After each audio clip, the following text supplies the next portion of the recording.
अस्सलामुअलैकुम दोस्तों, welcome back to our channel find Urdu.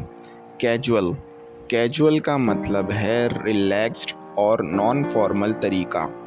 जब किसी चीज़ का कोई ख़ास काम या किसी काम की अहमियत नहीं होती। कैजुअल का लफ्ज़ अक्सर कपड़ों, महफ़िलों या रवैये के लिए यूज़ होता है जब कोई चीज़ बहुत आराम से की जाती है बिना किसी टेंशन के। जैसे हम एक कैजुअल दोस्तों की गैदरिंग में मिले जहां कोई स्पेशल तैयारी नहीं थी। He wore casual clothes to the party because it wasn't a formal event. उसने पार्टी में कैजुअल कपड़े पहने क्योंकि वो फॉर्मल इवेंट नहीं था। कैजुअल का मतलब होता है कोई चीज़ आराम से या आसानी के साथ करना बिना किसी फॉर्मल तरीके के।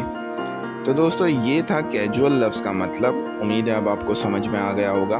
मिलते हैं नेक्स्ट वीडियो में। शुक्रिया।